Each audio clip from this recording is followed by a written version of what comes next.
Hello students, this is साक्षी। आज से हम एक नई सीरीज स्टार्ट कर रहे हैं। इस सीरीज में हम पढ़ेंगे क्लास 9 की केमिस्ट्री। तो हमारे सबसे पहले हम पढ़ने जा रहे हैं first chapter, matter in our surrounding, हमारे परिवेश में द्रव्य।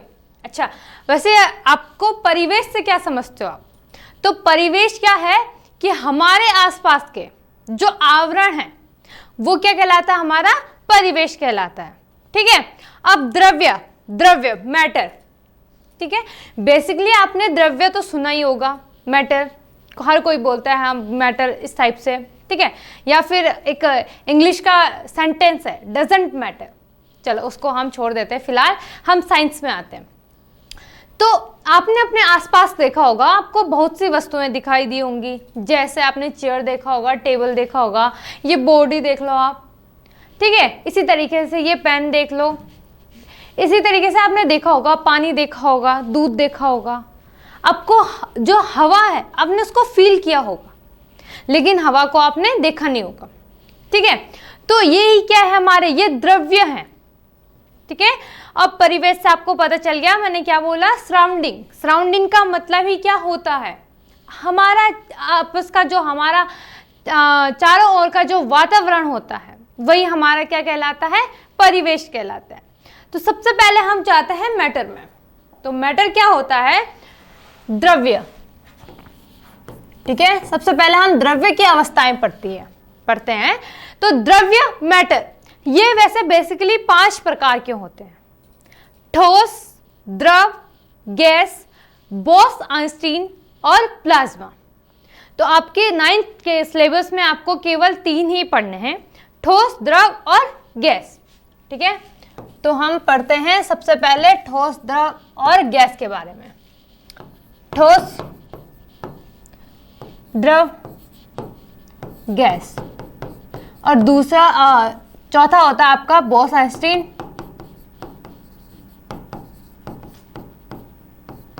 और 5वां होता है आपका प्लाज्मा, ठीक है। क्या होता है? प्लाज्मा। फिलहाल आपको इन दोनों पे ज्यादा ध्यान नहीं देना है, बोस-आइंस्टीन और प्लाज्मा में आपको ध्यान देना है ठोस, द्रव और गैस, ठीक है। तो हम पढ़ते हैं सर्वप्रथम ठोस के बारे में कि ठोस क्या होता है। व्हाट इज द सॉलिड, ठीक है। इंग्लिश में ठोस को सॉलिड बोलते हैं, द्रव को क्या बोलते हैं? लिक्विड बोलते हैं, गैस को गैस ही बोलते हैं, ठीक है। तो ठोस, तो देखा होगा आपने कि जैसे मान लीजिए मैंने ये मार्कर लिया, ये आपको कैसे दिखा है? थोड़ा कठोर दिख रहा है, इसका वॉल्यूम भी दिख रहा है। ये बॉटल ले लेते हैं हम, बॉटल का कैसे दिख रही है आपको? इसका वॉल्यूम भी दिख रहा है आपको, आकार भी दिख रहा है, ठीक है। तो ये क्या है? जो वे पदार्थ होते हैं जो क्या होते हैं? कठोर होते हैं, या फिर हम क्या बोल सकते हैं? जिनका आकार और आयतन निश्चित होता है। अब इसका क्या मतलब हुआ? फॉर एन एग्जाम्पल, मैंने ये बॉटल ली, ठीक है, अपने हाथ में मैंने ऐसे रखी, ठीक। उसके बाद इस बॉटल की वॉल्यूम देखो, आयतन देखो इसका, ठीक, इतना ही है। दूसरी चीज, आकार देखो, कोई परिवर्तन नहीं आया, ठीक है। ये मेरा लेफ्ट हैंड है, अब मैं राइट हैंड में रखती हूँ एज इट इज, ना कुछ भी चेंज नहीं आया, ठीक। या फिर मैंने टेबल पे रख दिया, या आप यहां से इस बॉटल को अमेरिका ले जाओ, ठीक है, तभी भी उसमें कोई चेंज नहीं आएगा, उसका वॉल्यूम उतना ही रहेगा और उसका शेप, आकार भी उतना ही रहेगा। तो इसका मतलब क्या है? कि इसका मतलब है कि ठोस में क्या होता है? आकार और आयतन, ये दोनों ही क्या होते हैं? ये दोनों ही निश्चित होते हैं। क्या होते हैं? ये निश्चित होते हैं, मतलब ये परिवर्तित नहीं हो सकते हैं। अब बात करते हैं हम द्रव की, ठीक है। वैसे ठोस की और भी गुणधर्म है, वो आगे पढ़ेंगे हम। फिलहाल हमें इतना ही याद रखना है कि वे पदार्थ जो क्या होती हैं, जिनका आकार और आयतन निश्चित होता है, ठोस कहलाते हैं, ठीक है। ठोस के 2 प्रकार होते हैं, क्रिस्टल और अक्रिस्टल। फिलहाल ये आपके सिलेबस में नहीं है, आपको पता होना चाहिए, ठीक है, कि ठोस के भी क्या होते हैं? प्रकार होते हैं। आगे हमारे पास है द्रव। अब द्रव में क्या है कि कोई पानी, लिक्विड ही ले लो, पानी ले लो आप, ठीक है। तो मैंने क्या करा, एक ग्लास में पानी लिया, वो ग्लास था 1 लीटर का, ठीक है। वैसे 1 लीटर का ग्लास होता नहीं है, बहुत रेयर होता है, चलो मान लेते हैं। चलो आप बोलोगे कि जब होते ही नहीं है तो क्यों मान रहे हैं हम, ठीक है। बोतल ले लो, ठीक है, 1 लीटर की बोतल है, उसमें से हमने क्या करा, उसका आकार कुछ इस तरीके से था, ठीक है। आकार कैसा रहा होगा, देखो आप देख सकते हो, इमेजिन करो आप कि ये हमारा क्या है, ग्लास है, ठीक। चलो बोतल मान लेते हैं हम, इस पर ये इसका मान लो आप कुछ भी, ठीक है। ये इसका आप शेप देखो, आकार देखो कैसा है, कुछ इस तरीके से है। पानी का आकार किस तरीके से होगा, द्रव को अगर आप किसी उसमें रखोगे, मान लो आपने उसमें रख दिया, बोतल में रख दिया या बाल्टी में रख दिया, तो वो उसी आकार में आ जाता है, ठीक है। लेकिन अब मैंने इस पानी को एक बकेट में लिया, ठीक है, कुछ इस तरीके से हमारी ये बकेट थी। चलो यहाँ पे जरा हमारा, नहीं तो गेस्ट नाराज हो जाएगा, वो बोलेगा कि मेरे स्थान पे तुम किसको दे रहे हो। ये इस तरीके से आपकी बकेट है, बाल्टी है, ठीक है। अब आप देखोगे, ये है आपकी 15 लीटर की, ठीक है, ये आपकी बोतल है 1 लीटर की। अब हमने इस बोतल का पानी जो है वो बाल्टी में डाल दिया, तो वो इसका आकार कुछ इस तरीके से आएगा, ठीक है। इतना ही ये पानी आएगा इसमें, क्योंकि ये तो 1 लीटर का पानी हम दे रहे हैं ना बाल्टी में। अब आप देखो कि जब पानी यहां था, कहां, बोतल में, तो उसका आकार कैसा था, और जब बाल्टी में आया तो उसका आकार कैसे हो गया। इसका मतलब क्या हो रहा है, अब पानी तो उतना ही है ना, बोतल में भी कितना है, 1 लीटर है, और बाल्टी में भी कितना है, 1 लीटर है। इसका मतलब क्या है कि इसका जो आयतन है वो निश्चित होता है, लेकिन आकार क्या हो जाता है, अनिश्चित हो जाता है। आई बात समझ में, इसका आकार क्या होता है, अनिश्चित, ठीक है। अभी मैं डेफिनेशन लिखाऊंगी आपको, और आयतन निश्चित होता है। अब बात आती है गैस पे, तो गैस का ना ही आकार निश्चित होता है और ना ही आयतन निश्चित होता है, दोनों ही अनिश्चित होते हैं, ठीक है। आकार और आयतन ये दोनों ही क्या होते हैं, अनिश्चित, ठीक है। क्लियर हुई बात। ठोस में क्या होता है, दोनों ही निश्चित होते हैं। द्रव में क्या होता है, आकार अनिश्चित होता है, लेकिन आयतन जो है निश्चित होता है। अब वैसे एज इट इज जो आपका गैस होता है, उसमें आकार और आयतन दोनों ही क्या होते हैं, अनिश्चित होते हैं। अगर आप पे डेफिनेशन आएगी तो डेफिनेशन आप किस तरीके से लिखोगे, केवल अगर आपको 2 पॉइंट भी मालूम है तो आप आराम से डेफिनेशन लिख सकते हो, ठीक है। 2 नंबर में आ सकता है आपके पास कि ठोस किसे कहते हैं, तो इसके उदाहरण दीजिए, ठीक है। तो हम यहाँ पे लिखेंगे, सबसे पहले हम लिखते हैं ठोस के बारे में। ठोस, सॉलिड, क्या पढ़ा था हमने अभी, हमने पढ़ा वे द्रव्य, या आप पदार्थ भी ले लो, वे द्रव्य या पदार्थ जिनका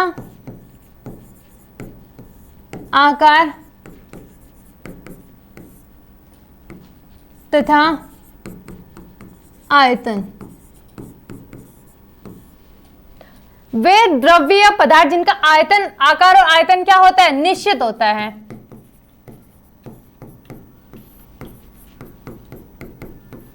क्या कहलाते हैं, ठोस कहलाते हैं आपके, ठीक है। और अगर आप इसके एग्जाम्पल लोगे कुछ, तो एग्जाम्पल क्या होंगे, आप अपने आसपास की वस्तुओं को देख लो, क्या हो जाएंगे, मेज हो गया, कुर्सी होगी,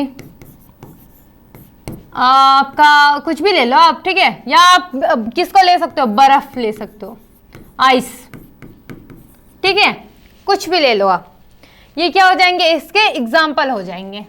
इसी तरीके से अब बात आती है द्रव की, लिक्विड। अब लिक्विड में क्या होगा कि वे द्रव्य या पदार्थ जिनका आकार अनिश्चित परंतु आयतन निश्चित होता है।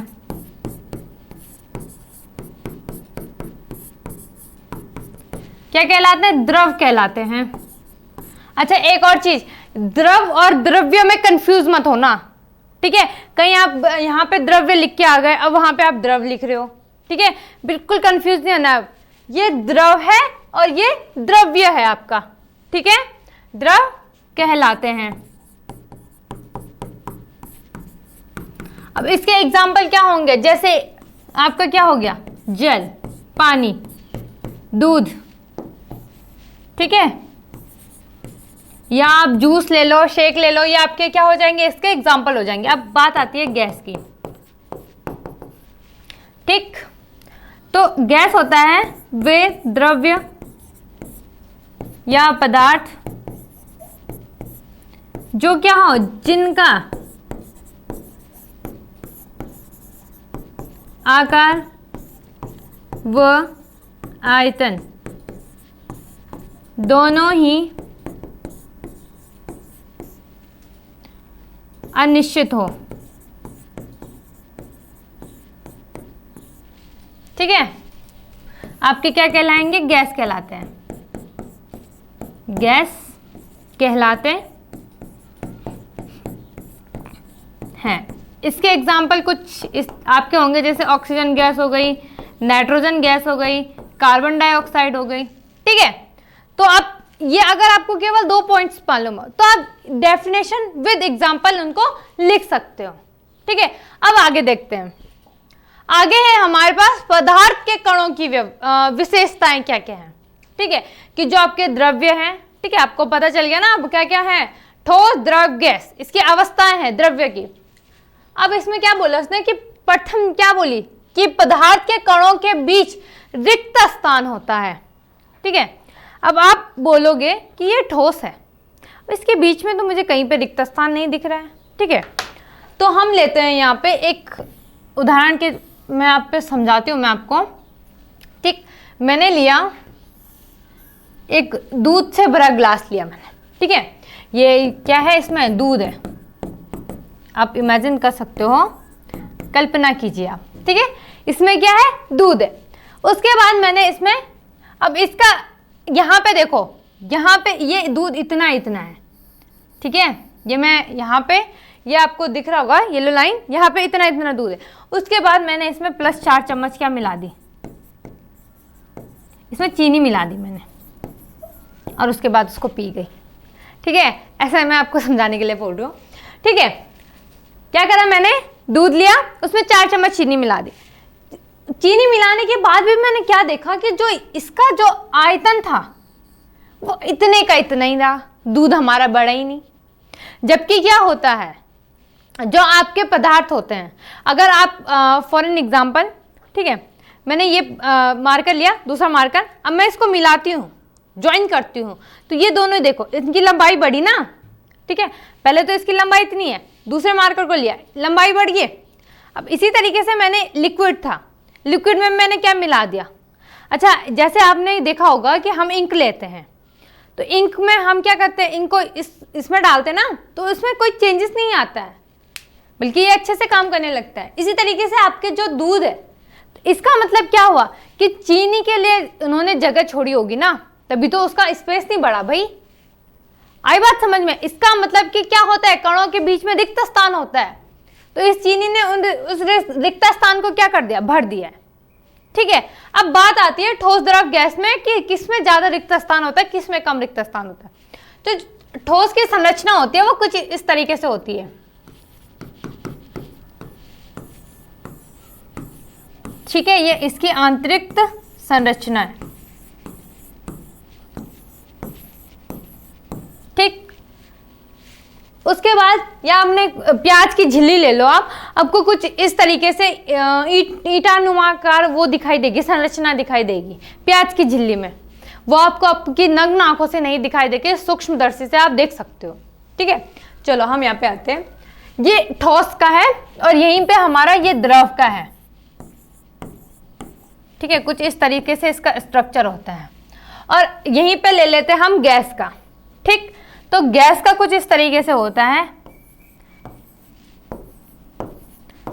ठीक है। अब आप इनके बीच में देखो, स्पेस देखो, इसमें कम स्पेस है ना, सबसे कम है, सबसे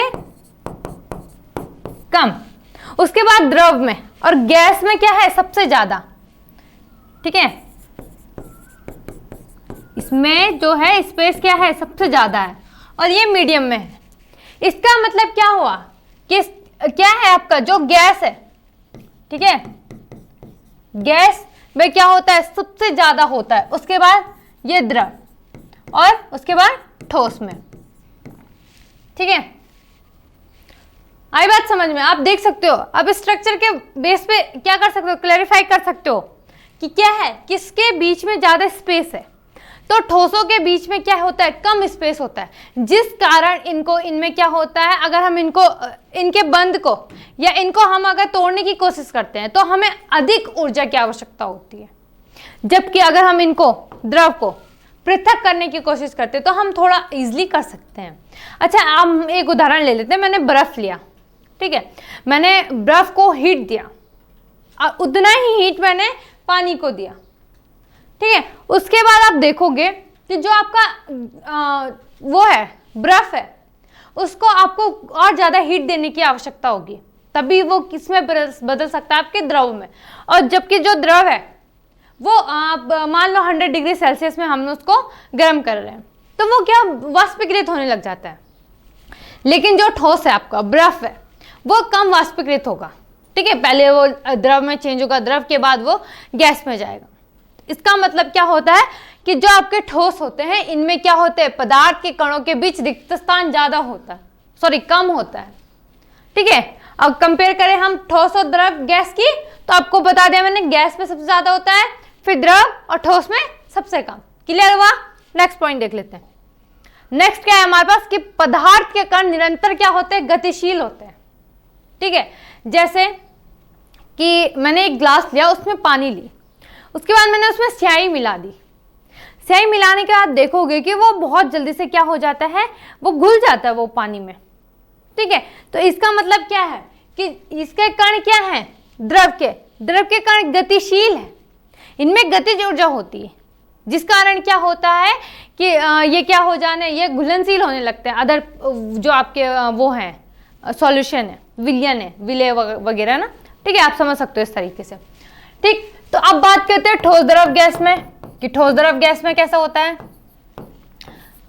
ठीक है, तो आपका जो ठोस होता है, मैंने आपको बताया था ना, इसके बीच स्पेस कम होता है। स्पेस कम होने के कारण ये क्या कैसे होता है, ये ज्यादा गतिशील नहीं करते।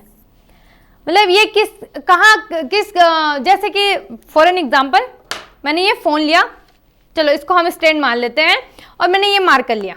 ठीक है, अगर यहाँ देखो, अब आप देख सकते हो कि ये क्या है, बिल्कुल बैलेंस है, ठीक ठाक। अब आप इसमें देखो कि जैसे मैंने इसको ढलान दिया, फोन को मैंने ढलाई में करा, तो मार्कर हमारा गिर गया। इसका मतलब क्या हुआ, इसका मतलब हुआ कि जो हमारा ठोस है वो गुरुत्वाकर्षण को क्या कर रहा है, फॉलो कर रहा है। और अगर हम पानी लेते हैं, ठीक है, मैंने यहाँ पे थोड़ा सा पानी ले लिया, ठीक है, अब देख सकते हो, अब जैसे यहां देखो, पानी को तो मैंने ढलान दिया, लेकिन ये फिर भी क्या कर रहा है, जा रहा है ना। ठीक है, तो इसी तरीके से आप समझ सकते हो, ठीक, कि जो क्या होगा, ठोस होगा, मतलब पानी के लिए मैंने बहुत कम क्या करा, ढलाई, यहाँ पे ढलान करी, लेकिन जबकि ठोस के लिए मैं उतना ही ढलान करी, फिर भी ये नीचे नहीं गिर रहा है। इसका मतलब क्या है, सबसे ज्यादा कौन है, जो आपका द्रव है, ये क्या करेगा, निरंतर गतिशील होगा। ठीक है, ये गुरुत्वाकर्षण को फॉलो करेगा, गुरुत्वाकर्षण नियम को क्या करेगा, ये फॉलो करेगा। और गैस जो होता है वो चारों दिशाओं में घूमता रहता है। ठीक है, गैस क्या होता है, चारों दिशाओं में। क्लियर हुई बात? ठीक है, कभी आपने देखा है कि पानी को क्या हुआ, उल्टी दिशा में जा रही है, मतलब गुरुत्वाकर्षण का विरोध नहीं करती है।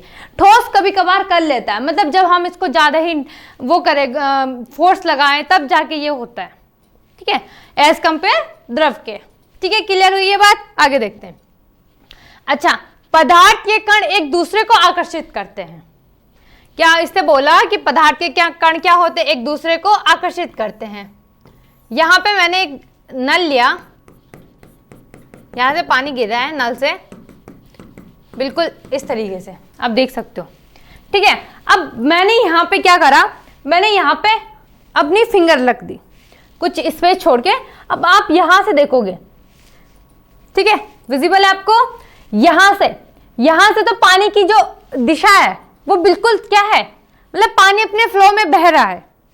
लेकिन जैसे मैंने फिंगर रखी तो ये कुछ इस तरीके से इधर को आएगा, कुछ इस तरीके से यहाँ से गिरेगा, मतलब इसकी दो दिशाएं बन जाएंगी। ठीक है, यहाँ देखो, जैसे मैंने अवरोध उत्पन्न करा यहाँ पे तो इसकी दो दिशाएं हो जाएंगी। लेकिन फिर मैंने अपनी फिंगर हटाई, ये एज इट इज गिरने लग जाएगा। देखा आपने, कभी नोटिस करा है? कभी आप गए, आपने टैप खोला, नल खोला, उसके बाद आपने क्या करा, पानी गिर रहा है, उसके बाद आपने फिंगर लगा दी तो उसकी दो दिशा हो जाती है, एक इधर से और एक इधर से। फिर आपने फिंगर हटाई, फिर वो पानी वैसे ही बहने लग जाता है। ठीक है, तो यही है कि क्या हो रहा है, वो आपस में कण क्या कर रहे हैं, आकर्षित कर रहे हैं। ठीक है, तो इसी तरीके से जो आपका वही हो जाएगा। ठीक है, ठोस में क्या होगा, ये बल कम होगा, ये आकर्षण बल कम होगा, द्रव में ज्यादा होगा और गैस में भी ज्यादा होगा। ठीक है, क्लियर वही बात। आगे देखते हैं हम, नेक्स्ट पॉइंट देखते हैं। नेक्स्ट क्या है हमारे पास, अच्छा अब ठोस का गुणधर्म में, द्रव का गुणधर्म पढ़ेंगे हम। सबसे पहले हम पढ़ते हैं ठोस का गुणधर्म। तो इनका निश्चित आकार और आयतन होता है। पहली बात उसने यही बोली है, लिखा ऐसा है कि इनका निश्चित आकार तथा स्पष्ट सीमाएं होती है। दूसरी चीज, स्थिर आयतन अर्थात संपीड्यता नगण्य होती है। तीसरी, बाह्य बल लगाने पर ठोस अपने आकार को बनाए रखता है। ठीक है, जैसे मैंने ये बोतल ली, अब मैं यहां से भी फोर्स लगा रही हूं और यहां से भी, और मैं इसको प्रेस कर रही हूं, नहीं हो रहा है, इसमें कोई चेंजेस नहीं आ रहे। ठीक है, यही मतलब है इसका। नेक्स्ट क्या है, अंतरा अणुक बल ठोसों में द्रव तथा गैस से अधिक होते हैं। अब जो अंतरा अणुक बल होता है वो क्या होता है, ठोसों में द्रव तथा गैस से अधिक होता है। मैंने बताया था ना, अंतरा अणुक बल ये क्या होते हैं, ये बिल्कुल घिरे हुए होते हैं, इनके बीच में स्पेस कम होता है। तो ये अंतरा अणुक बल क्या होता है, इनमें ज्यादा होता है, मतलब स्पेस कम होता है। ठीक है, अब ये भी लिख सकते हो कि रिक्त स्थान क्या होते हैं, ज्यादा होते हैं एज कंपेयर द्रव तथा गैस के। नेक्स्ट अब द्रव के पढ़ लेते हैं गुणधर्म। द्रव का निश्चित आकार नहीं होता है, आयतन निश्चित होता है। ठीक है, द्रव में बहाव होता है, इनका आकार बदलता रहता है। ठीक है, आपने आप गंगा जी देख लो या कोई पानी की नदी देख लो आप, तो उसका जो आप जैसे जैसे आपकी ढलान उसको मिलती है, जैसे जैसे रास्ता मिला उसका शेप वैसे ही हो जाता है। ठीक है, कुछ इस तरीके से। ऐसी तो होती ना नदी, कभी ऐसे देखा नदी को सीधे बिल्कुल स्ट्रेट, ऐसे नहीं होती है, कुछ इस तरीके से होती है। जैसे जैसे नदी को रास्ता मिला, पानी को रास्ता मिला, वैसे वैसे उसका क्या बन जाता है, शेप बन जाता है। आगे, इनका अंतरा अणुक बल ठोस से कम होता है, मतलब जो स्पेस होता है द्रवों के बीच वो ज्यादा होता है थोड़ा। ठीक है, एज कंपेयर ठोस से। ठीक है, लेकिन गैस से क्या होता है, अधिक होता है। ये बात भी आप लिख सकते हो। आगे गैस का पढ़ लेते हैं। ठोसों एवं द्रवों की तुलना में गैस की संपीड्यता कंप्रेशन काफी अधिक होती है। ठीक है, इनके कणों के बीच अंतरा अणुक बल सबसे कम होता है। ये चीज ये देखो, अच्छा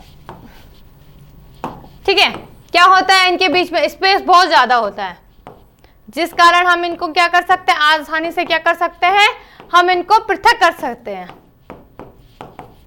ठीक, तीसरी, इनका विसरण काफी तीव्रता से होता है।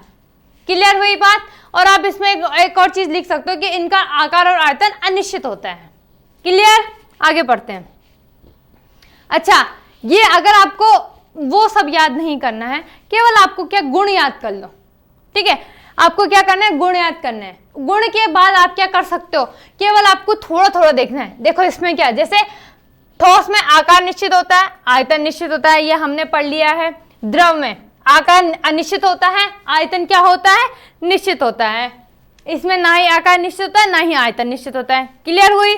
ठीक है, नेक्स्ट देखते हैं। अच्छा, अगर आपके पास अंतर लिखने में आएगा तो आप इस तरीके से टेबल बना के लिख सकते हो, या अब अगर आपके पास केवल ठोस के लिए आए, केवल द्रव के लिए आए, केवल गैस के लिए आए, तो आप क्या कर सकते हो,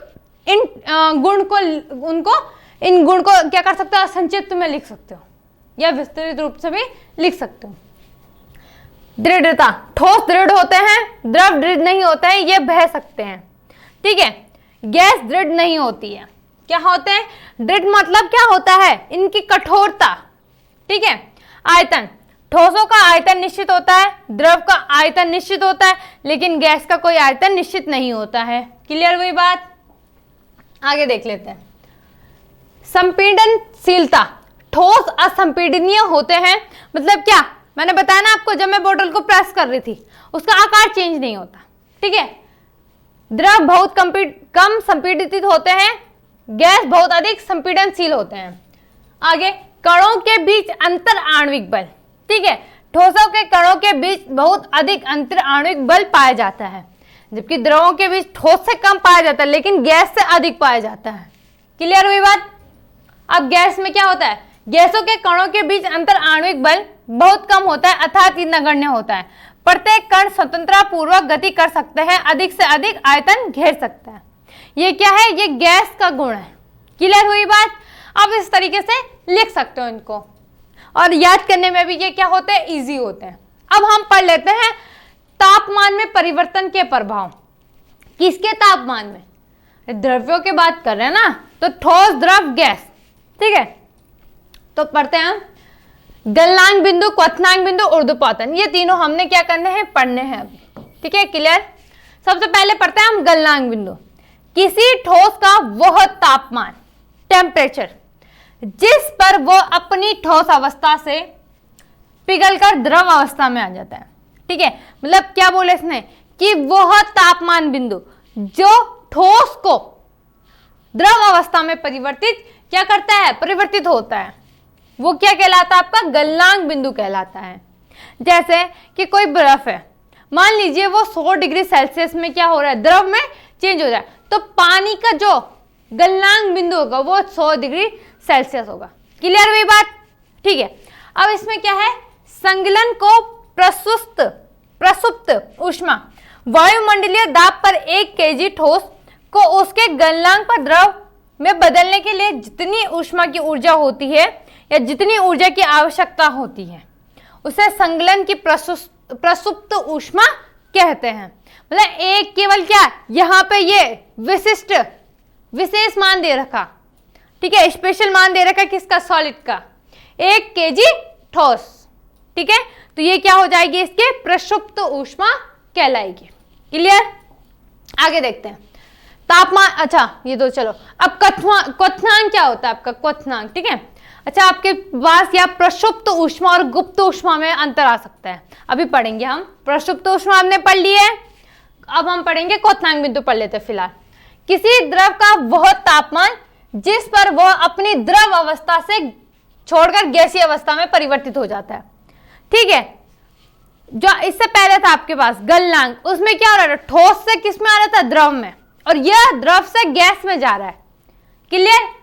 तो वो क्या कहलाता है? इसका क्वथनांक बिंदु कहलाता है। वाष्पीकरण की गुप्त ऊष्मा, तो वायुमंडल में 1 किलोग्राम द्रव को उसके क्वथनांक पर गैस में बदलने के लिए जितनी ऊष्मीय ऊर्जा की आवश्यकता होती है उसे क्या कहते हैं? वाष्पीकरण की गुप्त ऊष्मा। यह आपके पास 2 नंबर में आ सकता है, प्रसुप्त और गुप्त में ऊष्मा में अंतर लिख सकते हो आप। वो क्या हो रहा है? 1 किलोग्राम ठोस, और ये क्या है? गुप्त ऊष्मा आपकी 1 किलोग्राम द्रव। आगे पढ़ते हैं हम गुप्त ऊष्मा के बारे में। गुप्त ऊष्मा, प्राय पदार्थ को जब ऊष्मा दी जाती है तो उसके ताप में वृद्धि होती है। ठीक है, क्या बोला? जब हम पदार्थ को ऊष्मा देते हैं तो उसका टेम्परेचर बढ़ता है, यद्यपि यह उस समय नहीं होता जब पदार्थ की अवस्था परिवर्तन होता है। अगर पदार्थ की अवस्था परिवर्तित हो रही होगी तब नहीं होता है, क्योंकि पदार्थ की भौतिक अवस्था परिवर्तित करने के लिए ठोस से द्रव, द्रव से गैस जब ऊष्मा दी जाती है तो पदार्थ के ताप में वृद्धि नहीं होती है। क्लियर हुआ? ये क्या कब नहीं होगा? जब क्या कर रहे होंगे हम? जब पदार्थ की अवस्था क्या हो रही होगी? परिवर्तन हो रही होगी। आगे, ऊष्मा ऊर्जा जिसकी आपूर्ति पदार्थ की अवस्था परिवर्तित करने के लिए होती है उसकी गुप्त ऊष्मा कहलाती है। आप इसमें ये वाले डेफिनेशन भी लिख सकते हो या आप ये वाली डेफिनेशन भी लिख सकते हो, जो आपको इजी लगे। अब वो डेफिनेशन लिखिए, ठीक है। तीसरी चीज, गुप्त ऊष्मा ताप को नहीं बढ़ाती है, ठीक है, ताप में वृद्धि नहीं करती है। कौन? गुप्त ऊष्मा। परंतु पदार्थ की अवस्था परिवर्तित के लिए गुप्त ऊष्मा सदैव आपूर्ति करने के काम करती है। क्या करती है? ये टेम्परेचर में वृद्धि नहीं करती है, लेकिन ये क्या करती है, ये इसमें गुप्त ऊष्मा की सदैव आपूर्ति के लिए क्या करती है, ये आपूर्ति करती है। क्लियर? आगे देखते हैं। आगे क्या है? प्रत्येक पदार्थ ठोस या द्रव में उसके कणों के बीच कुछ आकर्षण बल होता है, ये आपको ज्ञात पता है। उन्हें क्या कहते हैं? परस्पर बांधे रखता है। कौन? आकर्षण बल, ठोस और द्रव के कणों को। अब यदि पदार्थ को उसकी अवस्था परिवर्तित करती होती है, मतलब अगर जो पदार्थ है उसको अपनी अवस्था परिवर्तित करनी है, तब उसके कणों के बीच इन आकर्षण बलों को कमजोर करना होता है या तोड़ना होता है, ठीक है। गुप्त ऊष्मा जिसकी हम आपूर्ति करते हैं, अवस्था के परिवर्तन के दौरान पदार्थ के कणों के बीच आकर्षण बलों को कमजोर करने के लिए उपयोगी होती है। मतलब सबसे जो मेन काम है इसका क्या है? बंध तोड़ने का, ठीक है। गुप्त ऊष्मा पदार्थ के कणों की गतिज ऊर्जा में नहीं वृद्धि करती है, वृद्धि भी नहीं करती है, किसमें? गतिज ऊर्जा में। आगे और क्योंकि कणों की गतिज ऊर्जा में वृद्धि नहीं होती है, अवस्था के परिवर्तन के दौरान पदार्थ के ताप में भी वृद्धि नहीं होती है। क्लियर हुई बात? कि आपको क्या याद रखना है? सबसे पहले गुप्त ऊष्मा की डेफिनेशन, उसके बाद कि जो आपका गुप्त ऊष्मा है ये क्या करता है, ये जो बंध से जुड़ा होता है, मतलब जो ठोस और द्रव के बीच जो बंध होता है उसको क्या करता है? ये कमजोर करता है या उसको पृथक कर देता है, ठीक है। तो ये गुप्त ऊष्मा का क्या हो जाएगा? उपयोग हो जाएगा। क्लियर हुई बात? आगे देखते हैं। अच्छा, गुप्त ऊष्मा दो प्रकार की होती है आपकी। एक होती है संलग्न की गुप्त ऊष्मा, जिसको बोलते हैं हम लेटेंट हीट ऑफ फ्यूजन। दूसरा होता है वाष्पन की गुप्त ऊष्मा, लेटेंट हीट ऑफ वेपोरेशन, ठीक है। क्लियर हुई? ये भी आप लिख सकते हो। अब आगे, अभी हमने क्या पढ़ा? ताप परिवर्तन पढ़ा ना। अब हम पढ़ेंगे दाब परिवर्तन के प्रभाव, ठीक है। यदि तापमान घटाने पर सिलेंडर में गैस लेकर उसे संपीड़ित करें तो कणों के बीच दूरी कम हो जाएगी और गैस द्रव में बदल जाएगी। अगर हम क्या कर रहे हैं, यहाँ पे हमारे पास कोई सिलेंडर है, ठीक है, और इसमें गैस है और इसके बीच हम क्या कर, इसमें क्या कर रहे हैं, हम इसको प्रेशर कर रहे हैं, प्रेशराइज कर रहे हैं खूब ज्यादा। हम क्या कर रहे हैं, इसको वो दाब दे रहे हैं। उसके बाद ये क्या हो जाएगा, इसके कणों के बीच में जो यहाँ पे देखो, यहाँ पे कणों के बीच में काफी ज्यादा क्या हो जाएगा। अच्छा, इसका शेप वैसे ही रहेगा। कहीं आप बोल रहे हो आपने शेप चेंज क्यों करा, ठीक है, शेप चेंज नहीं होगा। इसका क्या होगा, केवल जो कणों के बीच की दूरी होगी वो ज्यादा हो जाएगी, ठीक है, कुछ इस तरीके से, ठीक। ये क्या है, ये द्रव अवस्था में हो जाएगा। किसमें होगा? द्रव अवस्था में। और जो आपका गैस है, सॉरी ये वाला है, जब हम इसको प्रेशर नहीं करा था, हमने इस पर दाब नहीं लगाया था, तब ये क्या हो जाएगी, ये गैस अवस्था में थी। और गैस अवस्था से ये किस में आ गई, हमने जब दाब दिया इसको, तो ये किस अवस्था में आ गई, ये द्रव अवस्था में आ गई। किस में आ गई? द्रव अवस्था में। और अगर हम द्रव को और ज्यादा दाब दें, प्रेशर लगाएं उस पर, तो वो किस में आ जाएगा, आपकी ठोस अवस्था में आ जाएगी, ठीक है। दाब बढ़ने से कण नजदीक आ जाते हैं, दाब घटने से कण दूर चले जाते हैं, ठीक है। जैसे इसने एक उदाहरण दे रखा है यहाँ पे, ठोस कार्बन डाइऑक्साइड। क्लियर हुई बात? आगे देखते हैं। वाष्पीकरण से शीतलता, ठीक है। वाष्पीकरण प्रक्रिया के दौरान द्रव के कण अपने आसपास के वातावरण से ऊर्जा अवशोषित कर लेते हैं। माना कि कोई नदी है, यहाँ कुछ इस तरीके से बह रही है, ठीक है, और यहाँ पे क्या हुआ, बहुत ज्यादा हीट दिया इसको, तो इसका जो यहाँ देखो, ये किरणें यहाँ तक पहुंच रही है। उसके बाद यहाँ से यह पानी किसके रूप में, वाष्पीकृत के रूप में क्या होने लग जाएगा, यहाँ से वाष्पीकृत होने लग जाएगा, ठीक है। वातावरण से ऊर्जा की हानि होती है और वातावरण शीतल हो जाता है। क्लियर हुई बात? कैसे हुआ ये? मतलब कोई नदी है, ठीक है, बहुत ज्यादा क्या है, धूप हो रही है। धूप होने के बाद ये पानी जो है, क्योंकि इसको हीट मिल रही है ना, हीट मिलने के बाद ये क्या हो जाएगा, ऊष्मा मिलने के बाद ये द्रव से गैस में चेंज हो रहा है। गैस मतलब वाष्पीकृत हो रहा है। यहाँ पे क्या हो रहा है आपका, वाष्पीकृत। और यहाँ पे ऊर्जा की हानि हुई, जिस कारण यहाँ पे क्या हो जाता है, आपका जो वातावरण होता है वो क्या हो जाता है, शीतल होने लग जाता है। क्लियर हुई बात? आगे देखते हैं। आगे क्या है हमारा, तापमान परिवर्तन के प्रभाव। एक है, अच्छा वहां पे आपने पढ़े थे ना, अभी आपके पास आ रखा ऊर्ध्वपातन, ठीक है। तो जब ठोस होता है ना, उसको अगर हम हीट दें, जनरली जो ठोस होते हैं वो क्या होता है, उनको जब हम हीट देते हैं वो किस में चेंज होते हैं, द्रव में चेंज होते हैं। द्रव के बाद वो किस में आते हैं, गैस में आते हैं, कुछ इस तरीके से, ठीक है। पहले किस में था, ठोस, फिर किस में आता है, द्रव में आता है, तब जाके कहाँ पहुंचता है वो, गैस में। लेकिन जो आपका ऊर्ध्वपातन होता है वो क्या होता है, डायरेक्ट ठोस से गैसीय अवस्था में परिवर्तित हो जाता है। डेफिनेशन पढ़ लेते हैं। पदार्थ द्रव अवस्था में परिवर्तन हुए बिना ठोस अवस्था से सीधे गैसीय अवस्था या गैस में बदलने की प्रक्रिया को क्या कहते हैं, ऊर्ध्वपातन कहते हैं। या दूसरी डेफिनेशन लिख सकते हो कि किसी पदार्थ में, कोई पदार्थ है वो क्या है, बिना द्रव में बदले सीधे ठोस से सीधे गैसीय अवस्था में क्या हो जाता है, परिवर्तित हो जाता है। यह क्रिया आपकी क्या कहलाती है, ऊर्ध्वपातन कहलाती है। जैसे इसका एक one of the best example आपके घरों में भी है, अपने नेपथलीन कपूर देखा होगा। क्या करते हैं, जब हम सर्दियों या गर्मियों के कपड़े निकालते तो कुछ छोटे छोटे कुछ दाने दिखाई देते होंगे, सफेद सफेद से, कपूर के होते हैं वो, ठीक है। जैसे रखते हैं ना, ताकि वो क्या हो, वहां पे हमारी जो हमारे कपूर हो, इससे हमारे कपड़ों को क्या हो, सुगंध मिलती रहे, ठीक है। तो गैस से सीधे ठोस बनने की प्रक्रिया की क्या कहलाती है, निक्षेपण। अगर गैस से क्या बन रहा होगा, सीधे ठोस बन रहा होगा, तो निक्षेपण भी होता है और इसको हम ऊर्ध्वपातन भी कहते हैं। क्लियर? जैसे इसका एक एग्जांपल अमोनियम क्लोराइड है, ठीक है, दूसरा कपूर है, तीसरा नेपथलीन की गोलियां। क्लियर हुई बात? ऊर्ध्वपातन आता है ये हमारे पास 2 नंबर में कि ऊर्ध्वपातन किसे कहते हैं। तो आप लिख सकते हो ना कि ठोस से बिना द्रव में बदले गैसीय अवस्था में परिवर्तित होने की क्रिया को क्या कहते हैं, ऊर्ध्वपातन कहते हैं। क्लियर? आगे देखते हैं।